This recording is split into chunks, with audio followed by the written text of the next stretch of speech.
Bihar BJP के वो 3 बड़े कद वाले नेता जो करते हैं सबसे बड़े वोट बैंक की अगुवाई। बीजेपी ने जातीय दीवार तोड़कर बनाई सबसे अलग छवि। सम्राट से लेकर विजय सिन्हा तक अगड़ी और पिछड़ी जातियों का तालमेल मोदी के सबका साथ सबका विकास का बना जबरदस्त उदाहरण। ऐसे ही नहीं, बिहार में बीजेपी को मिली शानदार कामयाबी। दूसरी पार्टियां जातियों को बांटने में लगी रही, बीजेपी ने एक कर लिया।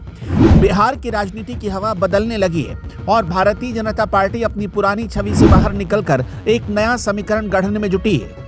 एक समय था जब बीजेपी को केवल सवर्णों की पार्टी माना जाता था, लेकिन अब पार्टी ने अपनी रणनीति में बड़ा बदलाव किया है। इस नई सोशल इंजीनियरिंग के केंद्र में 3 ऐसे चेहरे हैं जो बिहार के अलग अलग सामाजिक वर्गों का प्रतिनिधित्व करते हैं। राजनीतिक गलियारों में इन्हें बीजेपी के त्रिदेव के रूप में देखा जा रहा है, जो पार्टी को सत्ता के शिखर तक पहुंचाने की जिम्मेदारी निभा रहे हैं।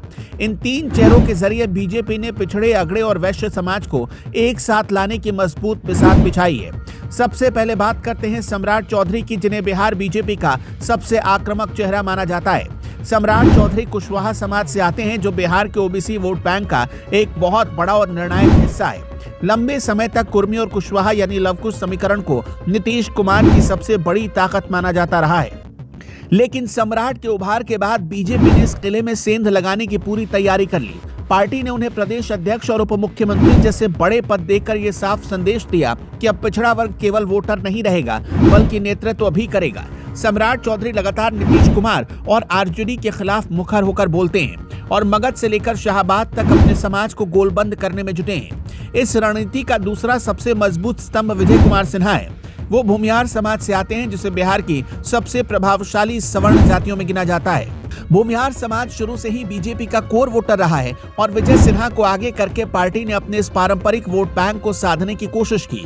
विधानसभा अध्यक्ष रहते हुए नीतीश कुमार के साथ उनकी तीखी बहस ने उन्हें सवर्ण समाज का एक निडर नेता बना दिया।